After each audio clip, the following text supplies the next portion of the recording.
राधे राधे। आज हम बात करेंगे बुध और चंद्रमा के बारे में। बुद्धि और मन की स्थिति के बारे में, बुद्धि और मन के युद्ध के बारे में।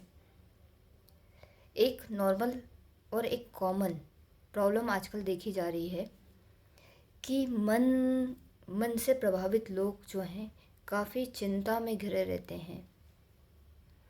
कहीं ना कहीं से त्रिकोण का संबंध राहु से आ जाता है या केतु से आ जाता है, या चंद्रमा के साथ ही राहु बैठ जाते हैं, या शनि महाराज बैठ जाते हैं, शनि की दृष्टि आ जाती है, या चंद्र और बुध ही साथ में बैठ जाते हैं। तो इस स्थिति में होता ये है कि व्यक्ति को मानसिक चिंताएं बहुत ज़्यादा होती हैं। ऐसा क्यों है कि मानसिक चिंता ही होती हैं? जब चंद्रमा राहु के साथ बैठेंगे या त्रिकोण का संबंध बनाएंगे, या चंद्रमा केतु के साथ बैठेंगे और त्रिकोण का संबंध बनाएंगे, ये मानसिक चिंताएं ही क्यों दिखाता है? राहु का कोई भी बॉडी, फिजिकल बॉडी तो है नहीं। राहु तो एक छाया ग्रह माने गए हैं शास्त्रों के हिसाब से, ठीक है। तो होता यह है कि वो चंद्रमा पे जब वो परछाई देते हैं तो मन में जो होता है ना कहीं डार्कनेस आ जाती है, ठीक है। मन प्रभावित होने लगता है उस चीज़ से, और मन की चीज़ें बढ़ जाती है, तो मन एक स्थिर वे में जा रहा है।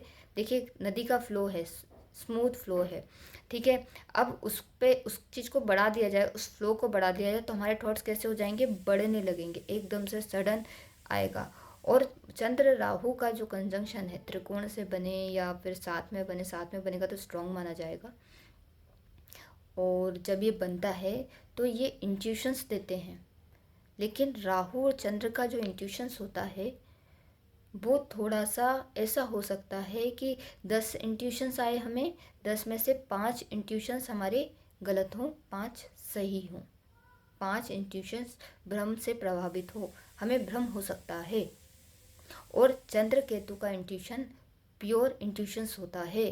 जब भी चंद्र केतु का कंजंक्शन किसी के चार्ट में आप देखोगे, इनकी जो गट फीलिंग होती है वो बोल सकते हैं 99.99% इनकी 100% मान लो सही जाती है। आप लगा के देखना, आप अपनी कुंडली में देखना कि चंद्र केतु अगर साथ में बैठे हैं तो आपको इंट्यूशंस आएंगे। पहले स्थान में, 4th हाउस में, 8th हाउस में, 9th हाउस में, 12th हाउस में ये इंट्यूशंस देते हैं। ये 5th हाउस में भी इंट्यूशंस दे देंगे। 8th हाउस में हुए तो ज़्यादा आएंगे, 12th हाउस में भी ज़्यादा आएंगे, 1st हाउस में भी ज़्यादा आएंगे। ऐसे व्यक्ति को इंट्यूशंस बहुत स्ट्रॉन्ग आते हैं। ऐसे लोगों को सही गलत का पहले से पूर्वाभास हो जाता है, ठीक है। लेकिन इसका नेगेटिव पॉइंट ये है कि ऐसा व्यक्ति बहुत सोचता है। चंद्र राहु से प्रभावित लोग बहुत सोचते हैं। तो ये त्रिकोण से भी बनेगा, या तो फिर ये साथ में बैठेंगे या डिग्री वाइज बैठेंगे, तो ये संबंध बहुत स्ट्रॉन्ग निखर के आता है, ठीक है। ओके, ये समझ में आ गया आपको। तो आजकल जो लोग हैं मोस्ट ऑफ द केस में थोड़े से होता है ना, डिप्रेशन में, एंजाइटी होना, बहुत एक ही चीज़ पे अटक जाना, बार बार सोचना, रिपीट सोचना, हम उस चीज़ से निकल ही नहीं पाते। और ये एक पर्सन की समस्या नहीं है, ये मोस्टली सभी लोगों के साथ ये आ रही है,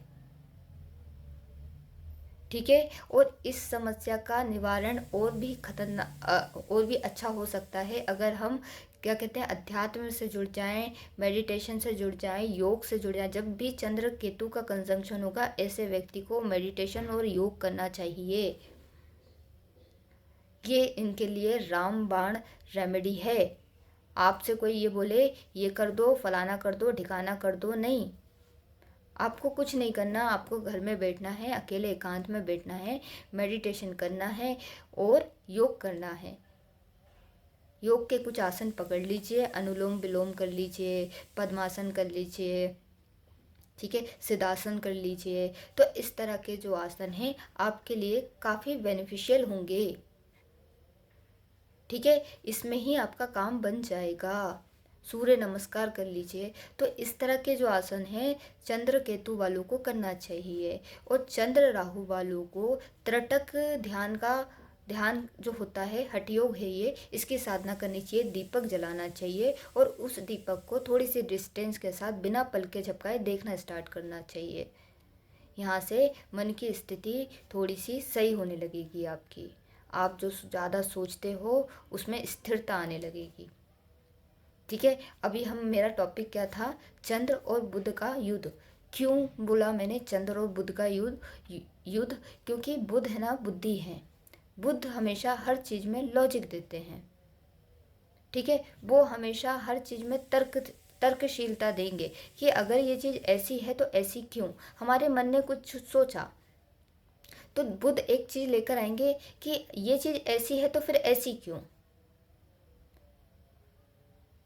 ठीक है, मैंने सोचा मुझे पिज़्ज़ा खाना है, तो बुध सोचेंगे पिज़्ज़ा क्यों खाना है, पिज़्ज़ा ही क्यों खाना है। वो एक क्वेश्चन, काउंटर क्वेश्चन, मैं बिल्कुल बेसिक लेवल पे बता रही हूँ आपको। मेरे पास फाइनेंशियल कंडीशन इतनी अच्छी नहीं है। मेरे पास मान लीजिए 1000 रुपये हैं, लेकिन मुझे ट्रिप पे जाना है। मुझे कहाँ जाना है? मुझे जाना है, मान लीजिए दिल्ली जाना है। तो दिल्ली जाने के लिए मेरे पास 1000 रुपये सफिशिएंट नहीं है, लेकिन मेरा मन को है कि मुझे दिल्ली जाना है, दिल्ली घूमना है और पार्टी भी करनी है, लेकिन मेरी फाइनेंशियल कंडीशन अच्छी नहीं है। अब यहाँ से विरोधाभास कौन लेकर आएगा? मन को तो जाना है ना, मन को तो इच्छा है, मन को तो सुख चाहिए। मन का घर कौन सा है? सुख का घर है ना, 4th हाउस है मन का घर। चंद्रमा का हाउस कौन सा है? 4th है।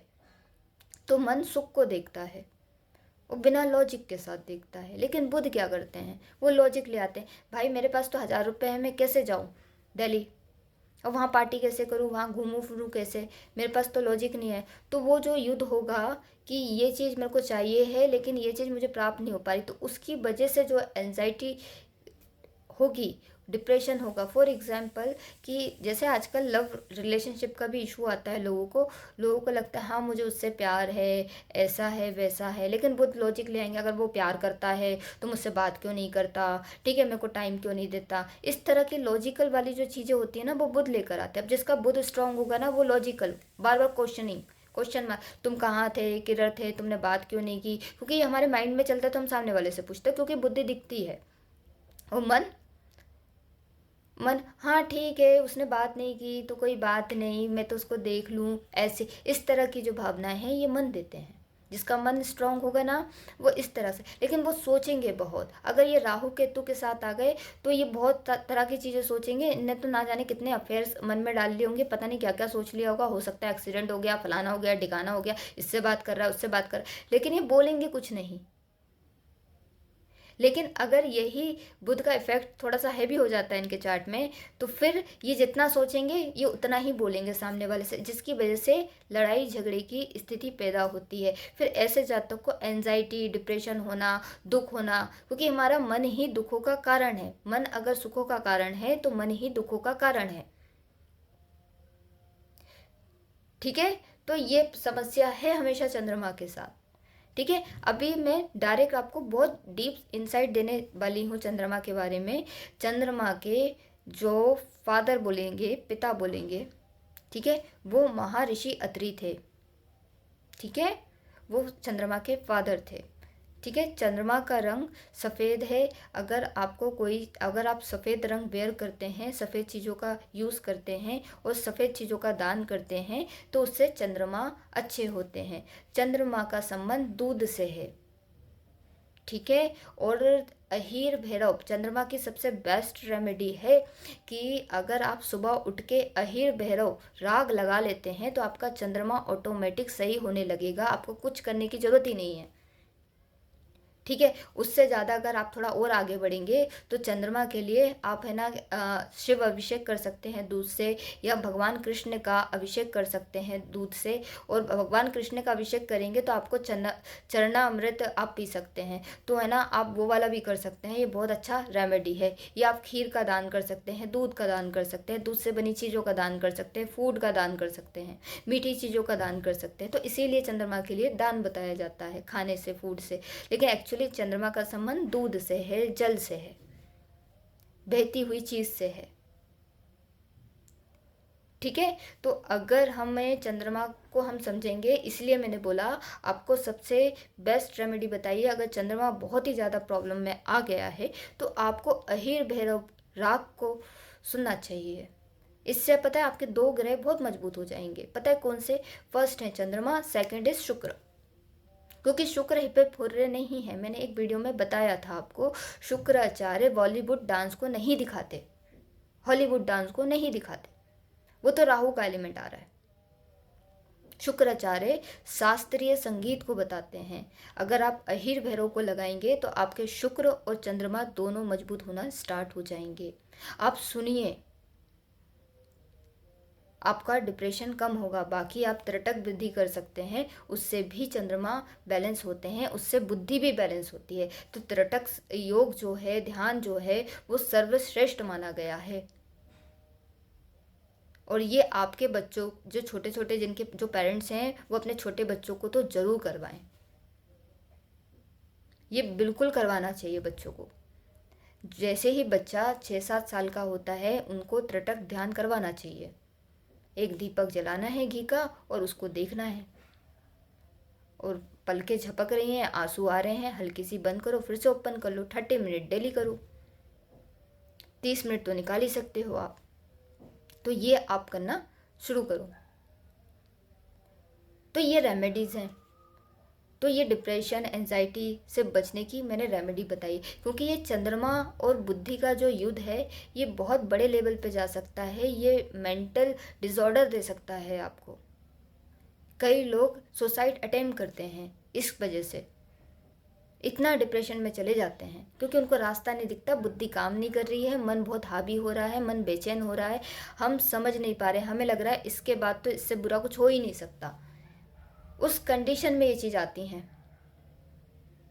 और अगर आप दिमागी और मानसिक तौर से और मन के तौर से आप मतलब है ना सुखी हो, तो आपसे ज़्यादा सुखी कोई नहीं है, आपसे अमीर कोई नहीं है, क्योंकि आप प्रसन्न हो, आप खुश हो। ठीक है। और वैसे भी चंद्रमा के लिए खुशी है ना मायने पैसों से नहीं रखती है, उसको तो खुशी चाहिए। छोटी छोटी चीज़ों में भी वो चंद्रमा वाले हमेशा खुश हो जाते हैं। जैसे चंद्रमा से प्रभावित लोग होते हैं ना, जरूरी थोड़ी ना कर्क लग्न वाले या कर्क राशि वाले ही खुश होंगे। जरूरी नहीं है कि वो कर्क राशि और कर्क लग्न है तो वो छोटी चीज़ों में खुश हो जाएंगे, उनकी ख्वाहिशें बड़ी भी हो सकती हैं। मैं तो ये बोल रही हूँ, अगर चंद्रमा का प्रभाव आपके चार्ट में बहुत ज़्यादा बढ़ के आ रहा है, ऐसे व्यक्ति छोटी छोटी बातों में खुश हो जाते हैं।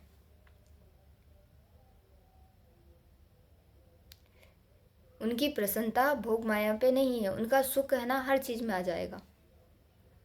छोटी छोटी बात पे खुश हो जाते हैं, छोटी छोटी बात पे दुखी भी हो जाते हैं। चंद्रमा का नेचर वैसा है ना, बढ़ता घटता। तो चंद्रमा कैसे होते हैं? चंद्रमा अमावस्या वाले भी होते हैं, चंद्रमा पूर्णिमा वाले भी होते हैं। जब कृष्ण पक्ष चलता है वहाँ पे लोगों का मैंने नॉर्मली देखा है, मैंने बहुत लोगों से बोला और उन्होंने बोला ऐसा होता है। वो इसीलिए होता है आप लोगों के साथ क्योंकि अमावस्या का चंद्रमा है ये, कृष्ण पक्ष का चंद्रमा है ये। तो ये घटते हुए चंद्रमा है, तो चंद्रमा खुद ही खुश नहीं है, तो वो होता ना हमारे मन की स्थिति भी डाउन होने लगती है, हम दुखी से होने लगते हैं, हमारा स्वभाव चिड़चिड़ा सा होने लगता है, हम बहुत ज़्यादा सोचने लगते हैं, हमें दुख का ज़रा ज़रा सी बात पर सोचेंगे फिर हमें दुख होगा, वो वाली फीलिंग आती है। ठीक है, ये वाली चीज़ है। और जैसे ही पूर्णिमा आएगी हम बड़े बड़े ही खुश होने लगते हैं, अपने आप होता ही है। ये मानसिक स्थिति है, आपकी मनोस्थिति है, मनोस्थिति को बोलते हैं इसको। तो आपकी मनोस्थिति अच्छी होने लगती है तो आप खुश होने लगते हो, आप ज़्यादा सोचते नहीं, अब बढ़िया जो चल रहा है बढ़िया। फिर उसके बाद पूर्णिमा जाती है, उसके 7-8 दिन बाद देखना आप फिर ये रोना धोना मचाने लगते हैं, अरे ऐसा हो गया वैसा हो गया, मेरी लाइफ में कुछ नहीं है। तो ये स्थिति है। इसीलिए बोला जाता है कि चंद्रमा को बैलेंस करने के लिए हमें सबसे अच्छा है कि हमें बुद्धि को बैलेंस करना चाहिए, क्योंकि चंद्रमा को कंट्रोल करती है बुद्धि। ये पूरा हिस्सा बुद्धि के पास है। आज्ञा चक्र और सहस्त्र चक्र जो है बुध के पास है। सबसे छोटे प्लेनेट हैं नवग्रहों में, जैसे 2 ग्रह तो छाया ग्रह हैं, 7 ग्रह हैं। ठीक है, तो जो 7 ग्रह हैं उनमें से सबसे टीनी प्लेनेट माने जाते हैं, छोटे से प्लेनेट हैं, यंगेस्ट प्लेनेट हैं। इंटेलिजेंट के कारक हैं, बुद्धि के कारक हैं। ठीक है, तो इसीलिए ये जो हेड है उसको रूल करते हैं वो आज्ञा चक्र और सहस्त्र चक्र जो है बुध से ही देखा जाता है। किसी की कुंडली में सारे प्लैनेट खराब हो, बुध थोड़े से ठीक ठाक बैठे हों, उसको उत्तम ही कुंडली बोली जाती है, क्योंकि कम से कम उसकी जो बुद्धि है सही दिशा में काम तो करेगी। बात यह है, वो सब संभाल लेगा, अपने बुद्धि से चीज़ों को मैनेज कर लेगा। ठीक है, तो हमें बुद्धि को मजबूत करना है, क्योंकि हम बुद्धि को मजबूत करेंगे तो मैंने बोला ना, चंद्रमा की सबसे अच्छी रेमेडी जो त्रटक विधि बताई है, उससे क्या होता है, हमारा आज्ञा चक्र एक्टिव होता है। त्रटक जो ध्यान है उससे हमारा आज्ञा चक्र एक्टिव होगा। जब आज्ञा चक्र एक्टिव होगा तो हमारी बुद्धि एक्टिव होगी, और जब हमारी बुद्धि एक्टिव होगी तो हम सही दिशा में काम करेंगे, हम मन को स्थिर कर लेंगे। ये कहानी है। ठीक है, और एक और बता देती हूँ कि बुद्धि जो है, बुध जो ग्रह हैं मरकरी, वो पुत्र हैं चंद्रमा के। ठीक है, तो बात यह है कि एक तो राजा हैं, मन के राजा हैं, एक बुद्धि के राजा हैं। ठीक है, और बुध के लिए तो ऐसा बोला जाता है ये भविष्य के राजा हैं, सूर्य देव के बाद ये भविष्य के सूर्य हैं, ये सूर्य बनेंगे, बाद में जाके राजा बनेंगे। तो अभी तो ये लर्निंग फेज पे हैं और हमेशा लर्न करना इनको शौक है, जो मन को नहीं है। मन को वो करना अच्छा लगता है जो उसको अच्छा लगता है। मुझे खाना है, मैं खा लूँगा, मुझे कोई चीज़ सुनने में अच्छी लग रही है, मैं सुन लूँगा, अच्छी लग रही है तो सुनूँगा। बुद्ध के साथ ऐसा नहीं है, बुद्ध नॉलेज सीकर है, उसको नॉलेज चाहिए तो वो कर रहा है। अब वो नॉलेज उसके मतलब का हो चाहे नहीं मतलब का हो, उसको नॉलेज चाहिए, कुछ नया चाहिए उसको।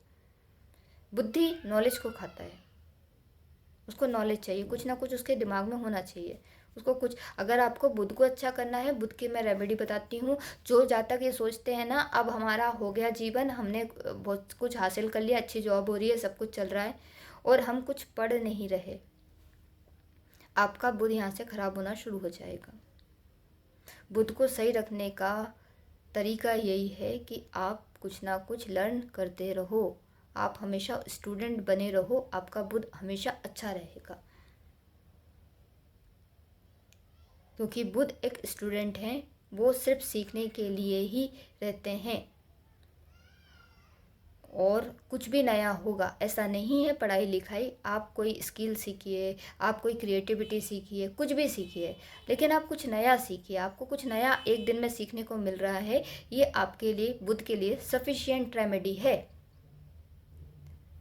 आपको कोई बड़ी रेमेडी करने की आवश्यकता ही नहीं है। ठीक है, आप पजल्स कर सकते हैं, आप मैथ्स कर सकते हैं, कुछ मिस्टीरियस चीज़ें देख सकते हैं, डिटेक्टिव मूवी देख सकते हैं, थ्रिलर फिल्म देख सकते हैं, जहाँ पे दिमाग लग रहा हो वो काम कीजिएगा। जहाँ पे बुद्धि बिजी हो तो बुद्धि कंट्रोल कर लेगी मन को। वहाँ पे आप देखते हैं ना, जब हमें कोई चीज़ जहाँ पे लॉजिक लग रहा होता है वहाँ मन काम नहीं करता, हम लॉजिक ही लगा रहे होते हैं वहाँ पे, तो उस वक्त है ना हमारे मन में थॉट्स नहीं आ रहे होते, कुछ मन इधर उधर की बातें नहीं सोच रहा था हमारा। 2+2 अच्छा 4 है, 63.4 इंटू 4 करेंगे तो वहाँ पे हम अपना लॉजिक लगाएंगे, तो वहाँ पे दिमाग काम कर रहा है, मन एकदम स्थिर हो जाता है, देखा होगा आपने। लेकिन जब हम मन से सोच रहे होते हैं, दिमाग कंट्रोल करने की कोशिश करता है, दिमाग हमारा लॉजिक देने लगता है। तो आपको मन को कंट्रोल करना है, स्थिर करना है, तो बुद्धि का उपयोग कीजिए और बुद्ध को मजबूत करना शुरू करिए। ठीक है, तो ये एक आसान तरीका है। ये एक्चुअली बुद्ध को मैं इसलिए करवा रही हूँ क्योंकि बुद्ध से आज्ञा और सहस्त्र चक्र एक्टिव होते हैं, अच्छे बुद्ध से। खराब बुद्ध तो वो बर्बाद कर देते हैं, वो इतने फालतू के लॉजिक देते हैं इस तरह के लोग कि वो तो हर चीज़ पे उनको लॉजिक चाहिए और इतने बेकार की बातें करते हैं, उसका सेंस भी नहीं होता उस चीज़ का, सर पैर की बातें, मतलब बिना होता ना कि कुछ भी लॉजिक लेकर आएंगे, कहीं से भी घुसाएंगे और आपको है ना गलत साबित करने की पूरी कोशिश करेंगे, वो मानने के लिए तैयार नहीं होंगे। तो इसे बोलते हैं बैल बुद्धि। और इस तरह के लोग होते हैं हठ बुद्धि, एक होते हैं बैल बुद्धि, दूसरे होते हैं हठ बुद्धि। और जिसका बुद्ध बहुत अच्छा होगा ना, वो लॉजिक से चलेगा ज़रूर, लेकिन फिर उसके लॉजिक यहाँ पे ख़त्म हो जाते हैं, उसका ये चक्र एक्टिव हो जाएगा तो वो इस ब्रह्मांड को देखने लगता है, और यहाँ एक्टिव हो गया तो वो पूरे ब्रह्मांड से कनेक्ट हो जाता है। अपने बुद्धि का सही जो उपयोग है वो यहाँ से ही शुरू होता है। हम जो छोटे लेवल की बुद्धि यूज़ करते हैं, माइनर लेवल की बुद्धि यूज़ करते हैं, वो मॉडरेट बुद्ध है। ठीक है, तो ये चीज़ आपको समझनी है। और दूसरा, चंद्रमा और बुध। चंद्रमा सुंदरता देते हैं, क्योंकि चंद्रदेव जो थे वो खुद ही सुंदर हैं, ठीक है, बड़े ही सुंदर हैं, बड़े ही प्यारे हैं। वैसे ही बुध हैं, लेकिन बुध क्या है, बालक हैं। तो जब बुध किसी का प्रभावित होता है तो वो अपनी उम्र से आधा तक दिख सकता है, यंगर दिखते हैं, ये अपनी एज से काफ़ी यंग दिखते हैं। आप इनको देख के बता नहीं सकते, इनके फेस से, इनकी बॉडी से, कि ये अच्छा इनकी ये एज है। एज को छुपा देते हैं, क्योंकि बुध खुद बालक है ना।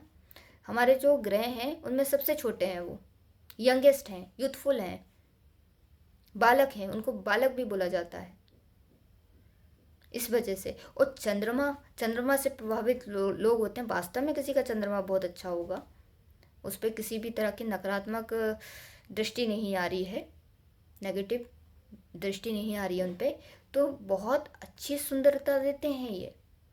लोग बोलेंगे वाह,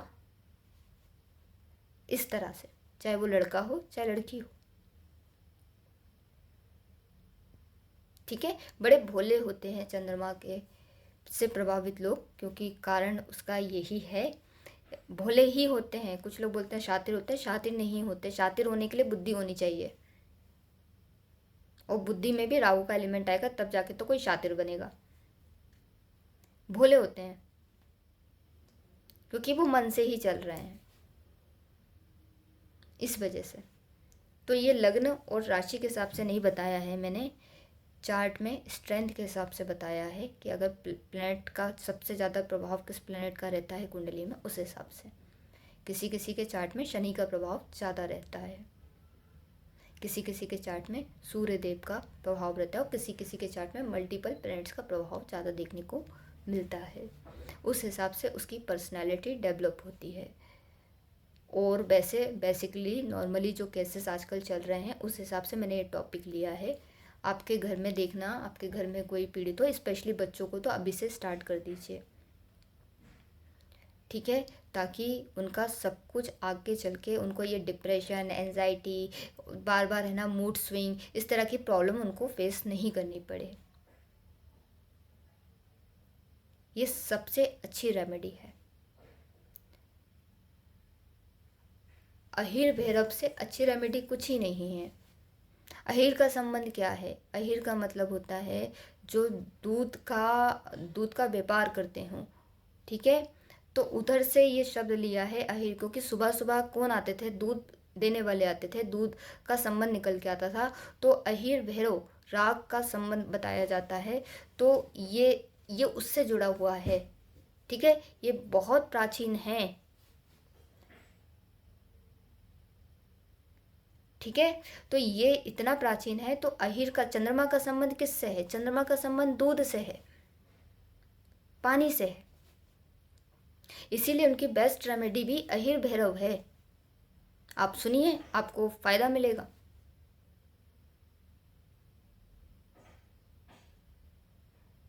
ठीक है। और आजकल के जो लोग बोलते हैं उनको नॉलेज कुछ है नहीं, मैं सीरियसली बोल रही हूँ, लिटरली उनको नॉलेज नहीं है। अभी जो समाज में चल रहा है उसके हिसाब से कुछ चीज़ें बता देते हैं, बाकी थोड़ा बहुत यहाँ वहाँ से करके बता देते हैं। ये मैंने बहुत डीप रिसर्च से निकाला है। मैं लगभग 2016 से रिसर्च कर रही थी। मैं एस्ट्रोलॉजी पे नहीं कर रही थी, एक्चुअली मैं शास्त्रों पे कर रही थी। वहाँ से मिला है मुझे अहिर भैरव, और उसका कनेक्शन जब मैंने को एस्ट्रोलॉजी की थोड़ी सी समझ बढ़ी तो वहाँ से मैंने कनेक्शन तुरंत बिठा लिया, और ये आपकी रेमेडी बन गई।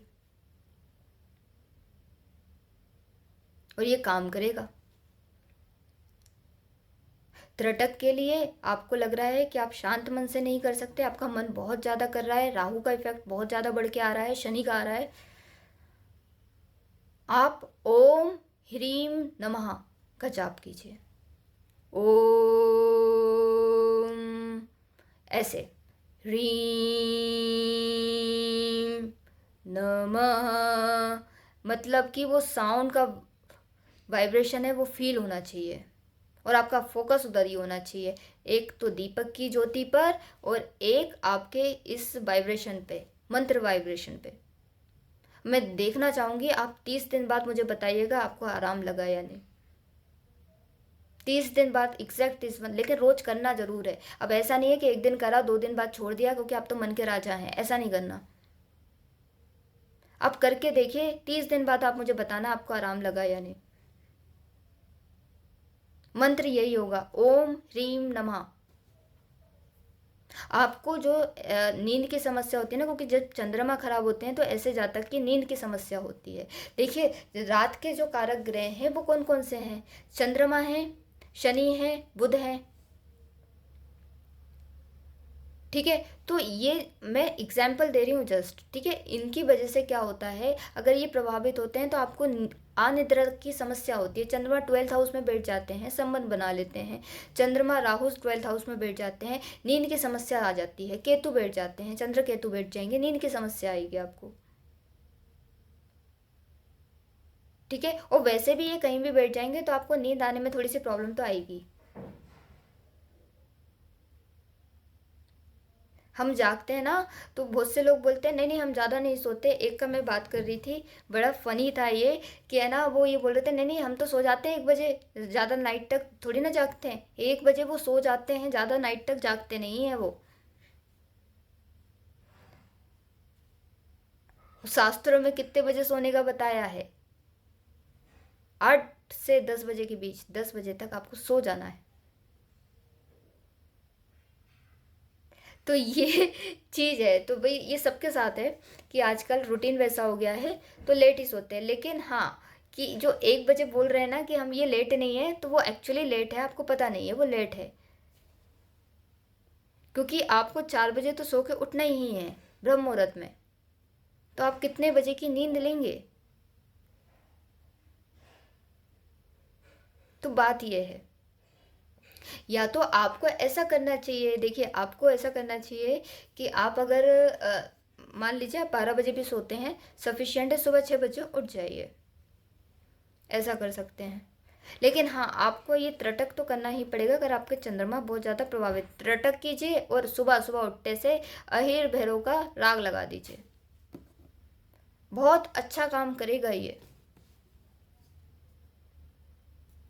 और ये सुबह ही सुनना है क्योंकि ये रागों का भी नियम है। ऐसे बेलगाम, मतलब है ना, सुबह सुबह, सुबह 7 बजे से पहले पहले सुनना रहता है इसको। अब ये आप 8 बजे, 9 बजे, 10 बजे जब भी सो के उठ रहे हो तब लगा रहे हो, इसका कोई मतलब नहीं निकलेगा। ऊपर से एनर्जी जो है ना हमारी इम्बैलेंस हो जाएगी, क्योंकि ये यूनिवर्सल एनर्जी को ट्रिगर करती है।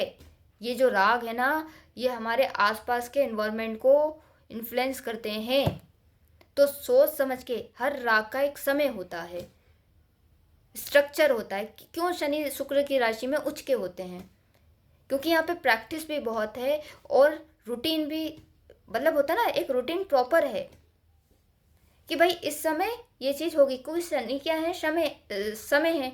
तो वो तुला राशि में जब जाते हैं तो वो समय को ही दिखाने लगते हैं कि हाँ इस समय ये काम करेंगे हम।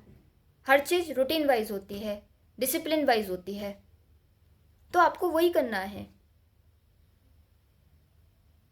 ठीक है। तो ये चीज़ें हैं और इस तरीके से ही काम करती हैं चीज़ें। अगर आप ये सोचो कि नहीं मैं ना आपको कोई ऐसा टोटका बता दूं उसकी वजह से आपकी चीज़ें हो जाएं, तो वैसी चीज़ें कब तक काम करेंगी? एनर्जी का एक टाइमलाइन होता है। व्यक्ति खुद में सुधार कर ले, उसको किसी रेमेडी की आवश्यकता नहीं पड़ेगी। हर चीज़ रेमेडी ही है पहले से ही। सुबह उठना है, राग भैरव लगाना है, उसके बाद आपको पूजा पाठ करनी है, ठीक है।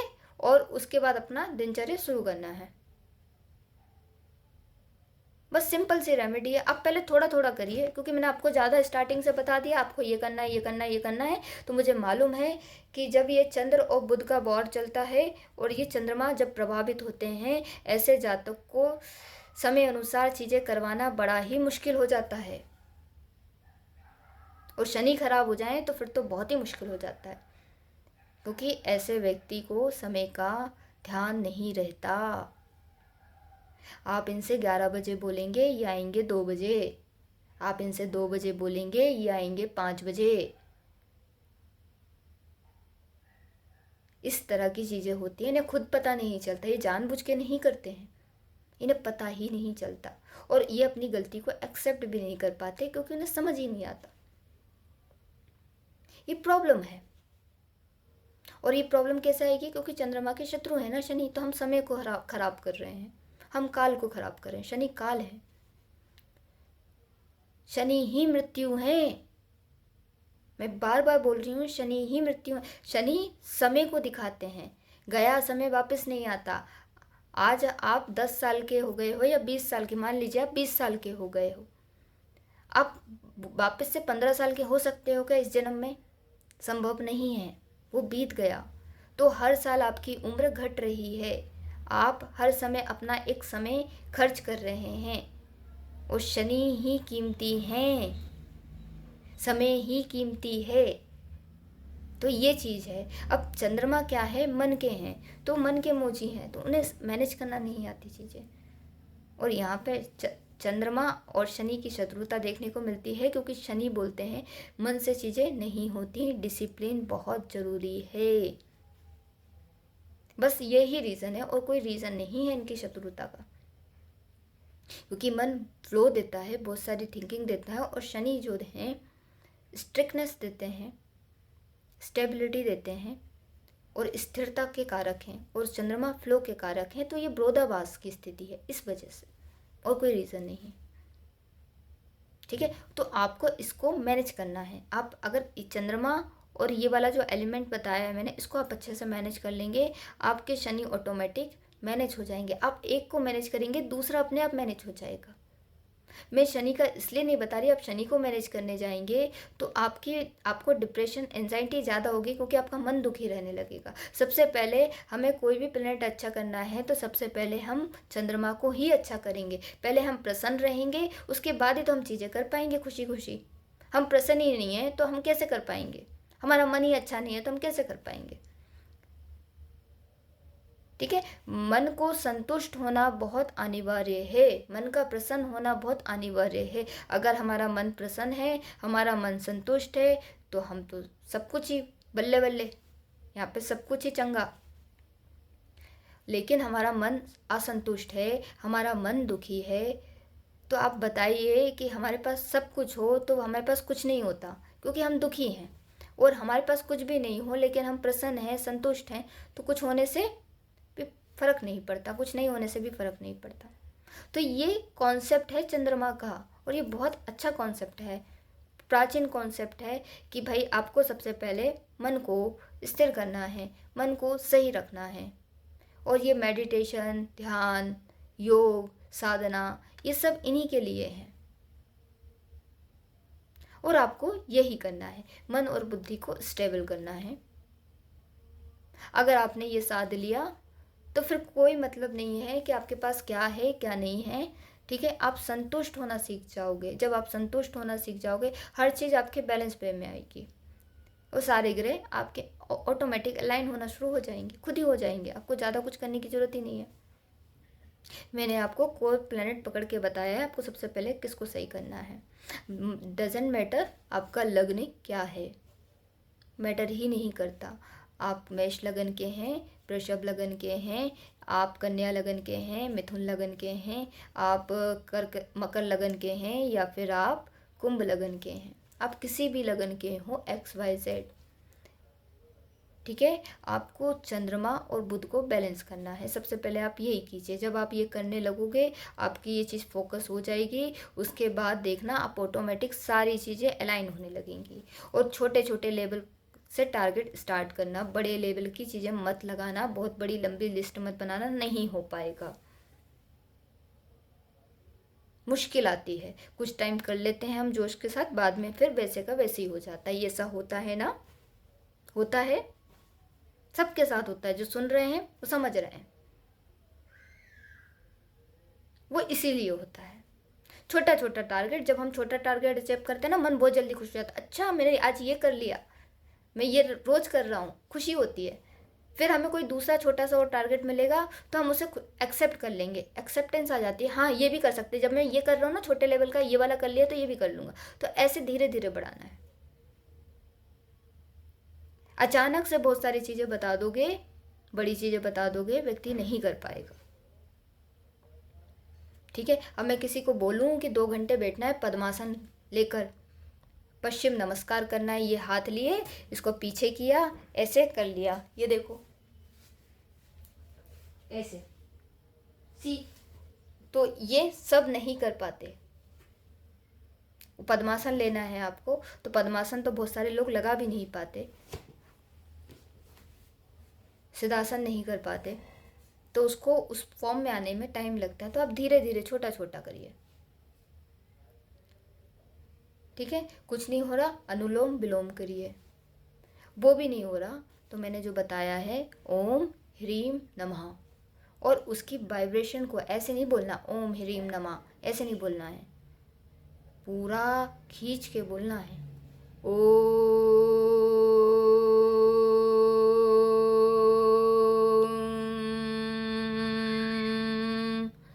ह्रीम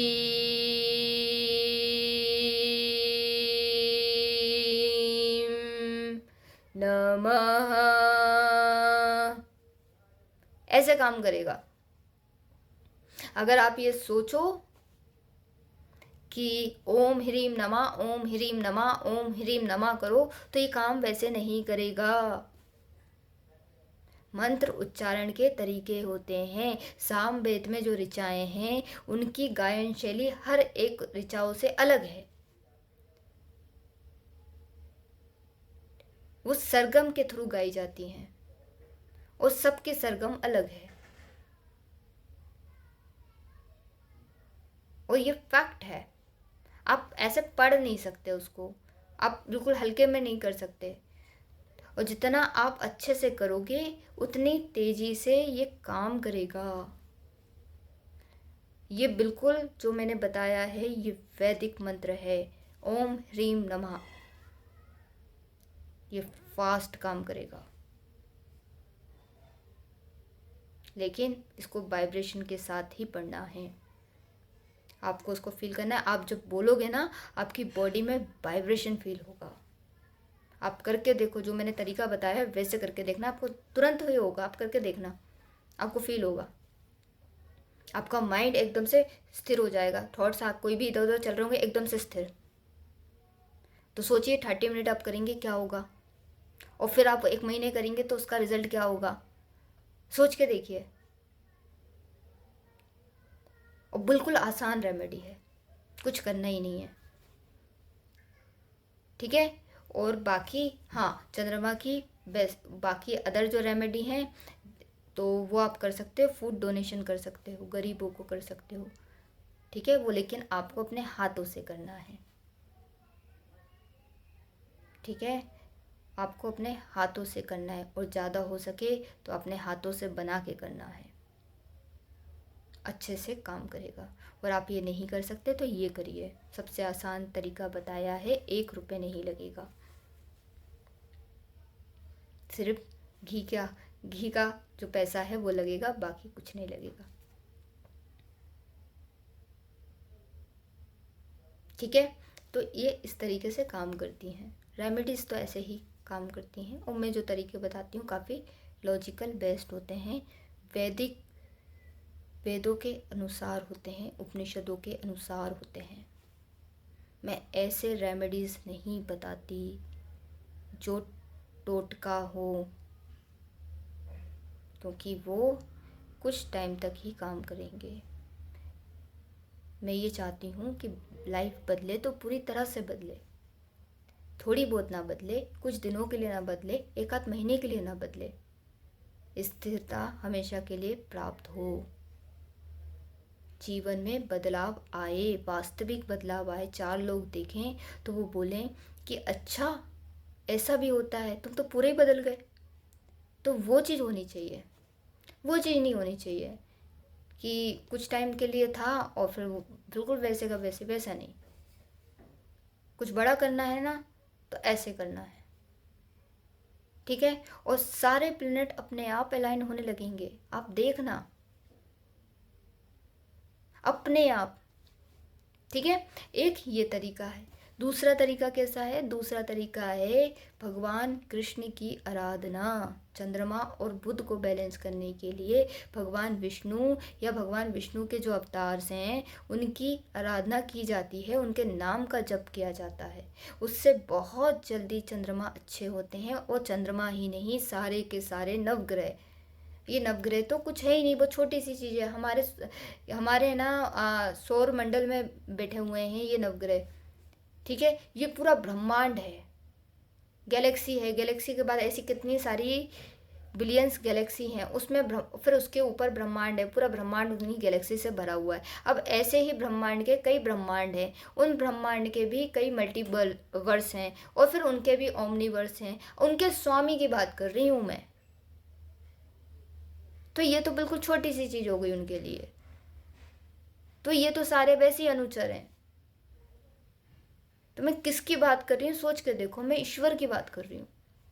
आप जब उनका नाम लेने लगोगे ना, कुछ नहीं करना आपको, सिर्फ नाम, आपका काम तो वैसे ही हो गया।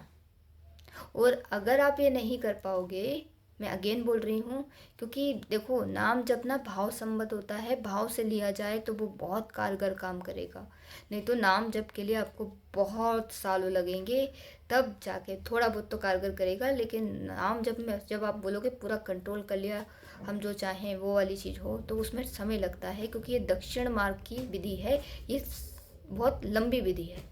और आप राम जो नाम है वो तो आप नाम जप करते चलिए, पैसे बैठ जाइए, 1 आध घंटे आधे घंटे वो करिए, सफिशिएंट है, उतना ही काफ़ी काम करेगा। लेकिन हाँ, अगर आप साधना में आओगे तो ये थोड़ा सा लंबा विधि जाएगी। लेकिन आप इसको हासिल कर लिया तो फिर तो आपके पास कुछ भी नहीं है, ब्रह्मांड आपके अनुसार हो जाएगा। ये नवग्रह तो छोड़िए, आपके अनुसार चलने लगेगी। या तो आप ये वाली ध्यान साधना भी कर सकते हैं, जो मेडिटेशन वगैरह ये वाली चीज़ें हैं, इससे आज्ञा और शस्त्र चक्र खुद ही ओपन हो जाते हैं, तो ये ब्रह्मांड से कनेक्ट कर लेते हैं। ये प्रैक्टिकल वे है। और आध्यात्मिक वे है भगवान का नाम जप करना, ठीक है। जितना भाव से करोगे उतनी जल्दी होगा। और जितना इधर उधर मन से कर रहे हो, नाम जप कर रहे हो, इधर उधर सोच रहे हो, मन स्थिर नहीं है, इधर उधर सोच रहे हो, वो इतना अच्छे से काम नहीं करेगा। उसे समय लगेगा, करेगा जरूर लेकिन टाइम लगेगा। तो पहले बुद्धि को स्थिर करो, मन को स्थिर करो, उसके बाद स्टार्ट करो, देखो कितनी जल्दी लगता है। ठीक है, राधे राधे।